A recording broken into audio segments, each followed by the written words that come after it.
अस्सलाम वालेकुम। मैं रानी पीरज़ादा एडवोकेट इस वक्त मैं मौजूद हूँ जनाब शाहिद बशीर चीमा साहब जो कि हाई कोर्ट के हमारे सीनियर लॉयर हैं।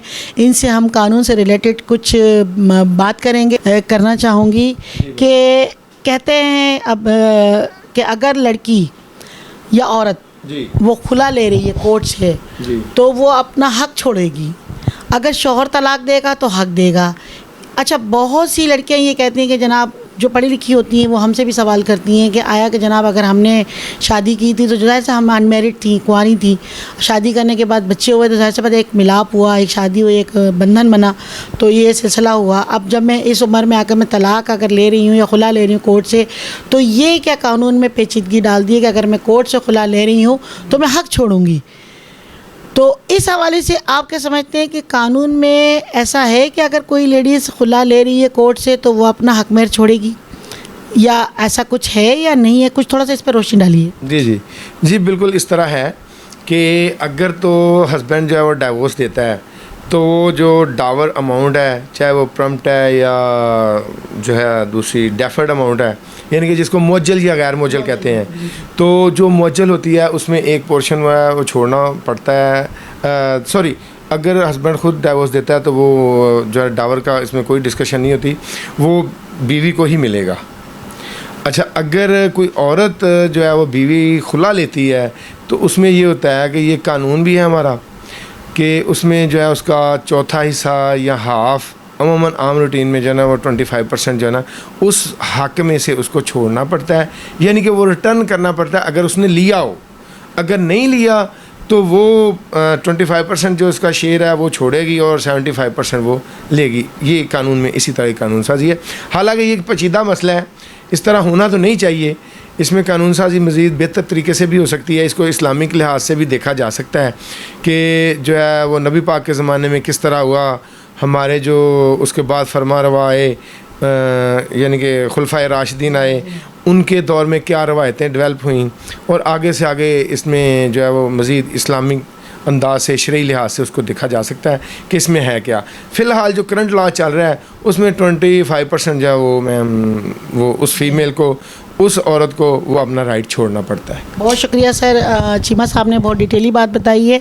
इसके अलावा सर मैं आपसे ये बात करना चाहूँगी कि अमूमन ये होता है कि डाइवोर्स होने के बाद अगर कोई औलाद है, जैसे सकलिंग बेबी है, जैसे कि कहा जाता है कि जनाब सकलिंग बेबी जो है माँ के पास ही रहेगा या रहेगी, बेबी है या बाबा है, तो जो अदर साइड होते हैं जैसे कि मर्द हजरात वो चाहते हैं कि मैं बच्चे की कस्टडी ले लूँ, तो उनके जहन में ये चल रहा होता है कि जनाब हम कोर्ट जाएंगे और बच्चे की कस्टडी ले लेंगे। आया कि बच्चे की जो बच्चा दूध पीता है वो माँ के पास है, तो शौहर जिससे वो खुला ले चुकी है वो बच्चे की कस्टडी ले सकता है या नहीं ले सकता? और अगर ले सकता है तो किस पीरियड में ले सकता है? लड़की है तो कब ले सकता है, और लड़का है बच्चा तो कब ले सकता है? इस पर थोड़ा सा रोशनी डालिए। जी मैम इस तरह है कि कानून में जो गार्डियन कोर्ट्स अलहदा मुरतब हुई हैं, गार्डियन कोर्ट अपना वर्क कर रही हैं। अब क्वेश्चन ये है कि जी सकलिंग बेबी, पहले इस पे आ जाते हैं। सकलिंग बेबी चाहे वो बेबी हो, बाबा हो, यानी कि बच्ची हो या बच्चा हो, मैम उसकी कस्टडी सकलिंग की किसी भी तौर पे किसी भी कोर्ट ऑफ लॉ से जो है वो हस्बैंड को नहीं मिल सकती, यानी कि फ़ादर को नहीं मिल सकती, वो अपनी मदर के पास ही रहेंगे। हाँ, एक सूरत है कि अगर वो औरत ख़ुद ही बच्चा छोड़ दे अपना कि जी मैंने इस बच्चे को वो सकलिंग नहीं रखना, यानी कि ये उसकी वो ज़िद ना करे, इंसिस्ट ना करे, हज़ानत कस्टडी जो है वो उसकी ना मांगे और कस्टडी खुद ही छोड़ दे, क्योंकि कई दफ़ा इस तरह भी होता है कि वो डाइवोर्स लेती है तो उसके बाद या कोई इशू क्रिएट होता है, उनमें लड़ाई झगड़ा होता है, तो वो उसने करना इसलिए होता है कि जी वो नेक्स्ट आगे स्टेप को लेना हो।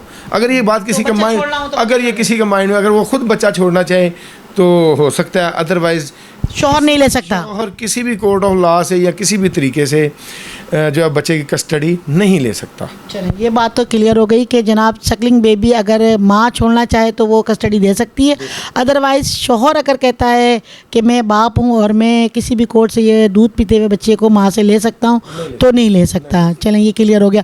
अच्छा, ये तो हो गया सकलिंग बेबी का सवाल।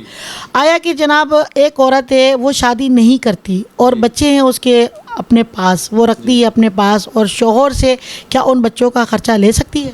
जी बिल्कुल, कानून में वाज़ेह तौर पे है और ये जो है वो फैमिली कोर्ट्स में इसका केस करना पड़ता है।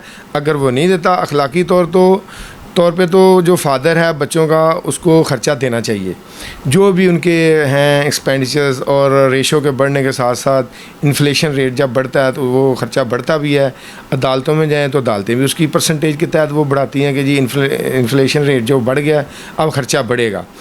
बच्चों का ख़र्चा जो है उनके फादर ने ही देना होता है। यहाँ तक कि कानून में तो एक जजमेंट है, उसमें ये वाज़ेह तौर पे है कि अगर एक डाइवोर्स लेडी है, यानी कि एक किसी लड़की की शादी होती है और उसको डाइवोर्स हो जाती है, after divorce she can sue against her father, कि वो अपने बाप के ख़िलाफ़ जो है वो केस कर सकती है। और अगर बाप उसको ख़र्चा नहीं दे रहा, यानी कि वो शादीशुदा भी हो गई, उसके बाद उसको डाइवोर्स भी हो गई, और डाइवोर्स होने के बाद बच्ची की हद तक, जो बेटी की हद तक है, वो तो उसके बाद भी उसके फादर ने उसको ख़र्चा देना है।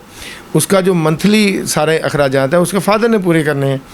अच्छा, अब बात यह है कि अगर बेटा हो तो बेटा जब तक कि वो पुबर्टी अटेन ना कर ले, यानी कि वो जवान ना हो, उस वक्त तक जो है वो बाप ने ही उसको ख़र्चा वगैरह देना है। वो चाहे अपनी मदर के साथ रहे या फादर के साथ रहे, लेकिन जो ख़र्चे अखराजात हैं उनकी ज़िम्मेदारी उनके फादर पे ही है। और जो बेटी है, जब तक बेटी की शादी ना हो जाए तो उसके वालिद ने ही उसका ख़र्चा उठाना है। और औरत जिसको डाइवोर्स हो गई है वो उसका इद्दत पीरियड का ख़र्चा भी उसके हस्बैंड ने देना है।